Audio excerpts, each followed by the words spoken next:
이 시간에는 호세아 2장 19절로 23절까지의 본문을 중심으로 끝없는 사랑, 회복의 길로라는 제목으로 말씀의 은혜를 나누겠습니다. 정호승 시인의 시의 한 구절입니다. 바닥에 떨어져 있기에 올라갈 희망이 있다. 바닥을 딛고 굳세게 일어선 사람들은 말한다. 더 이상 바닥에 발이 닿지 않는다고.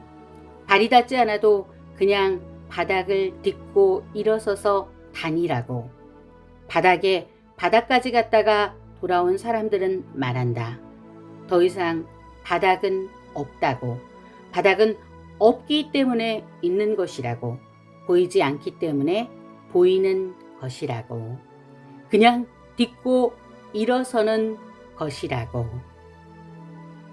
오늘 말씀에서 만나게 되는 호세아의 삶, 고멜의 삶은 우리에게 바닥의 인생에서 회복되는 기적적인 사랑을 보여줍니다. 하나님은 살아계십니다. 오늘 주시는 하나님의 말씀 속에 하나님의 끝없는 사랑을 느끼시길 소망합니다. 호세아는 북왕국 이스라엘의 마지막 때에 하나님께 부름을 받았습니다. 하나님께서는 호세아에게 음란한 여인 고멜을 아내로 맞이하고 자녀를 낳으라고 말씀하십니다. 호세아는 선지자였는데 정결한 여인이 아닌 음란한 여인을 데려오라고 하신 것입니다. 하나님의 말씀을 대언하는 선지자에게 이런 아내를 얻으라는 것입니다. 지금으로 말하면 사역자 3호인데요. 그 당시에는 정말 이해하기 어려웠을 것입니다. 사랑하는 여러분, 하나님은 무엇을 깨닫게 하시려는 것일까요? 우리는 여기서 보게 되는 사실이 있습니다. 하나님께서 고멜과 호세아의 관계를 이스라엘 백성과 하나님의 관계에 연결케 하시는 것을 볼 수 있습니다. 이스라엘이 그러했듯이 모든 인생은 하나님 앞에서 음란한 고멜 같은 모습입니다. 그 누구도 하나님 앞에 깨끗하다고 말할 수 없습니다. 예전에 부르던 복음성가가 있었습니다. 탕자처럼이라는 곡인데요. 탕자처럼 방황할 때도 애타게 기다리는 부드러운 주님의 음성이 내 마음을 녹이셨네. 오 주님, 나 이제 갑니다. 날 받아주소서. 이제는 주님만 위하여 이 몸을 바치리다. 음탕한 저 고멜과 같이도 방황하던 나에게 너그러운 주님의 용서가 내 마음을 녹이셨네. 오 주님, 나 이제 갑니다. 날 받아주소서. 이제는 주님만 위하여 죽도록 충성하리. 우리가 예수님을 믿고 새 사람이 되지만 우리가 아직 죄인 되었을 때에 그리스도께서 우리를 위하여 죽으심으로 하나님께서 우리에 대한 사랑을 확증하신 것입니다. 정결함이라고는 없는 우리를, 자격 없는 우리를 그냥 다 받아주신 것입니다. 그런데 고멜의 모습을 살펴보기 원합니다. 그 사랑에도 불구하고 고멜은 자신의 욕망을 채우기 위해 또 다른 남자를 찾아가 몸을 더럽힙니다. 이 모습은 하나님 아닌 다른 신에게 우상 숭배로 빠져있는 우리의 모습이기도 합니다. 고멜의 이 모습은 우리의 부끄러움이기도 합니다. 저의 모습입니다. 그리스도인이라고 하면서도 죄를 끊지 못하고 하나님 앞에, 사랑하는 사람 앞에 또다시 큰 죄를 짓는 모습인 것입니다. 남편이신 하나님 앞에 반복되는 죄를 끊지 못하고 가슴 아프게 하고 실망시켜 드리는 것입니다. 그럼에도 불구하고 남편이신 하나님은 포기하지 못하고 참으시며 지켜보시는 것입니다. 이 세상에 그런 남편이 어디 있을까요? 율법대로라면 고멜은 돌에 맞아 죽을 위기에 있는데 하나님은 호세아에게 그런 고멜을 또 데려오라고 하십니다. 데려오는 데서 그치는 것이 아니라 고멜을 진심으로 사랑하라고 하십니다. 왜 그렇게 말씀하셨을까요? 하나님은 생각도 없으신 분이신가요? 그것은 하나님 아닌 다른 우상 숭배에 빠진 우리를 사랑하시는 하나님의 마음을 호세아에게 대신 전해주고픈 심정이신 것입니다. 그런데 다시 연거푸 음란한 죄를 짓는 고멜에게 우리가 과연 돌을 던질 수 있을까요? 예전에는 고멜을 이해할 수 없었고 저는 호세아를 더욱 이해할 수 없었습니다. 그런데 지금은 가슴 깊이 다가옵니다. 하나님은 음란한 고멜을 다시 데려와 새롭게 또 시작하라고 하십니다. 호세아는 고멜의 음행을 정죄하거나 평생 죄인으로 취급하면서 지낸 것이 아니라 진심으로 용서하고 받아주며 용납했습니다. 사랑하는 여러분, 이것을 보며 무엇을 느끼시나요? 호세아의 이 본문을 보면 하나님의 사랑과 긍휼하심이 애절하게 느껴집니다. 내가 진실함으로 내게 장가들리니 내가 여호와를 알리라 하셨습니다.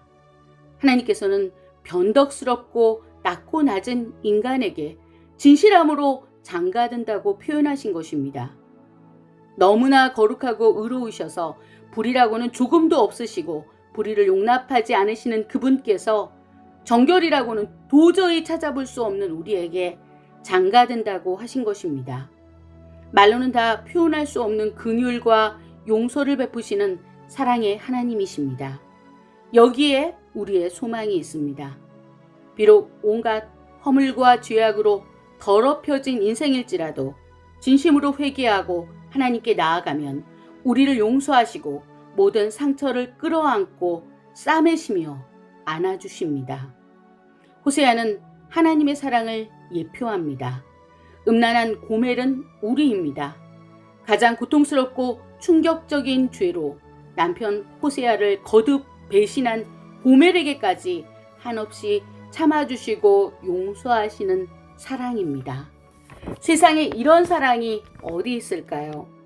호세아와 고멜의 모습을 통해 하나님께서는 말씀하십니다. 첫째, 우리 인생의 모습이 하나님에 대해 고멜과 같다는 것입니다. 모든 환경과 상황을 통해 주님이 알려주시는데도 그 은혜에 감사와 영광을 돌리지 않고 세상의 우상과 세상의 욕망에 빠져 있는 모습입니다. 둘째, 그럼에도 불구하고 하나님께서는 우리를 사랑하시는 그 기막힌 사랑으로 우리를 구원코자 예수 그리스도를 이 땅에 보내신 것입니다. 그 누구라도 어떤 죄를 지었을지라도 길과 진리 생명이신 예수님을 믿기만 하면 구원을 받게 하신 것입니다. 첫째 아들 이스르엘, 하나님께서 흩으셨다. 둘째 딸 로루하마, 긍휼히 여김을 받지 못한다. 셋째 아들 로암미, 내 백성이 아니다. 이 이름들에서 알 수 있듯이 음란한 자녀들을 통해 우리에게 보여주시는 메시지는 분명합니다. 죄된 DNA를 가지고 태어난 우리를 위해 계속 참으시고 기다리시는 끝없는 사랑입니다. 아직 죄인인데도, 아직도 죄 투성이인데도 그 죄를 대속해 주시기 위해 십자가 고통을 감내하시고 어마어마한 대가를 치르셨습니다. 주님의 눈먼 짝사랑입니다. 그래서 우리가 회복되는 것입니다. 우리에게 그 회복이 지금 이루어지고 있습니다. 말씀을 정리합니다. 호세아 2장 19절로 20절 말씀입니다. 내가 내게 장가들어 영원히 살되 공의와 정의와 은총과 긍휼히 여김으로 내게 장가들며 진실함으로 내게 장가들리니 내가 여호와를 알리라. 이렇게 말씀하시고 회복시키시면서 안아주십니다. 호세아 2장 23절 말씀입니다. 내가 나를 위하여 그를 이 땅에 심고 긍휼히 여김을 받지 못하였던 자를 긍휼히 여기며 내 백성 아니었던 자에게 향하여 이르기를 너는 내 백성이라 하리니 그들은 이르기를 주는 내 하나님이시라 하리라 하시니라. 할렐루야. 결론적으로 호세아 마지막 장 14장 9절에는 이렇게 맺습니다. 세번역 성경으로 읽어드립니다. 지혜로운 사람은 여기에 쓴 것을 깨달아라. 총명한 사람은 이것을 마음에 새겨라. 주님의 길은 올바르다. 의로운 백성은 그 길을 따라 살아가지만 죄인은 비틀거리며 넘어질 것이다. 하나님께서 호세아를 통해서 말씀하시는 이 애절한 음성을 꼭 들으시는 저와 여러분이 되시기를 축복합니다. 기도하시겠습니다. 사랑의 주님, 우리 안에는 어떤 의로움도 없습니다. 어떤 공로도 없습니다. 어떤 정결함도 없습니다. 죄인인 우리에게 소망을 주시고 끝없는 사랑으로 기다려 주시니 감사합니다. 끊임없이 죄를 짓고 넘어지고 하나님을 실망시키는 저희의 모습에도 하나님을 호세아로 우리를 고멜로 알려주시며 긍휼과 사랑으로 용서하시니 감사합니다. 이 나라, 이 땅의 교회들과 가정들을 불쌍히 여겨 주시옵소서. 이 나라, 이 땅과 모든 가정마다 살려주시옵소서. 이 끝없는 사랑과 회복의 약속에 감사드리며 사랑 많으신 우리 주 예수님의 이름으로 기도합니다. 아멘.